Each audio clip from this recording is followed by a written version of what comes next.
तो अपने करीबी नेताओं और कारोबारियों पर छापेमारी को अखिलेश यादव राजनीतिक बदले की कार्रवाई बता रहे हैं। अखिलेश आज दोपहर भी कुछ ही देर बाद प्रेस कॉन्फ्रेंस भी करेंगे और इस मेगा रोड शो के बाद अब इस मुद्दे पर भी बात हो रही है कि आखिर वो रेड को लेकर क्या कहते हैं, क्योंकि वो लगातार प्रचार प्रसार भी कर रहे हैं। बीजेपी से लेकर उसकी सहयोगी सभी छापेमारी को जायज बता रहे हैं।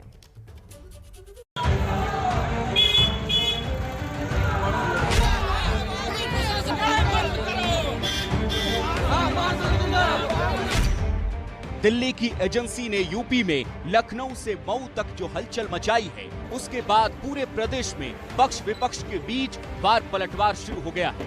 चुनावी माहौल में आयकर विभाग की रेड से यूपी की राजनीति का रंग गहरा हो गया है। अखिलेश यादव ने इसे राजनीतिक प्रतिशोध वाला कार्रवाई कहा है।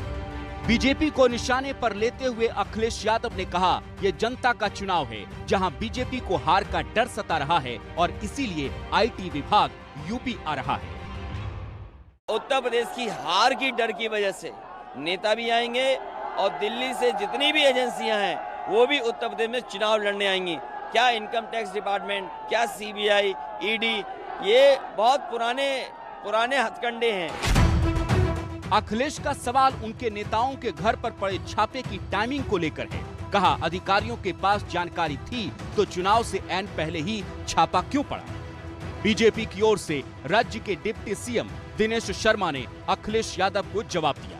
कभी भी बीजेपी की यही विशेषता है, कभी राजनीतिक उद्देश्यों के लिए काम नहीं करती और ये भारत सरकार का स्वतंत्र विभाग है जो सबके खिलाफ कार्रवाई करता है। उससे दल से कोई मतलब थोड़ी होता है।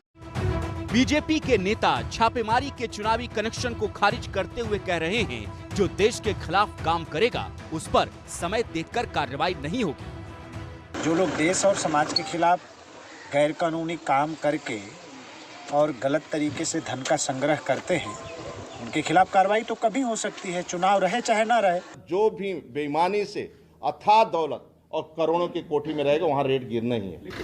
बीजेपी के विरोधियों पर केंद्रीय एजेंसी की छापेमारी के बाद पार्टी सवालों में है, लेकिन बीजेपी से नाराज चल रही सहयोगी निषाद पार्टी ने भी छापेमारी की कार्रवाई का समर्थन किया है। इनकम टैक्स वाला कुछ लोगों पर जो आईटी के छापे पड़े हैं, मैं उसका समर्थन करता हूं। ऐसे जो भी कानून भ्रष्टाचारी हैं उनके खिलाफ जो भी कार्रवाई, उनका समर्थन करता हूं। ये वही भ्रष्टाचारी हैं जो पिछली सरकारों के द्वारा संरक्षण प्राप्त थे। कानून के राज में हम कानून का समर्थन करते हैं। लेकिन समाजवादी पार्टी कह रही है, चुनाव से पहले छापेमारी का ऐसा ही काम पश्चिम बंगाल में भी हुआ था। बंगाल में टीएमसी जीत गई थी, यूपी में समाजवादी पार्टी भी जीत जाएगी। हिंदुस्तान की सियासत में ऐसी चीजें शोभा नहीं देती। अगर बीजेपी हार रही है, इसका सफाया हो रहा है, तो इसका यह मतलब नहीं कि जो पार्टी समाजवादी पार्टी जो जीत रही है उसके नेताओं के ऊपर जुल्म और ज्यादती की जाए, मुकदमे लगाए जाएं। हिंदुस्तान के इतिहास में कभी ऐसा हुआ है 70 साल में? इन्होंने यही काम बंगाल में भी करा था, नतीजे इस काम की वजह से और इनके विपरीत हो गए। तो हम तो यही कहेंगे कि इस तरह की राजनीति देश में नहीं होनी चाहिए।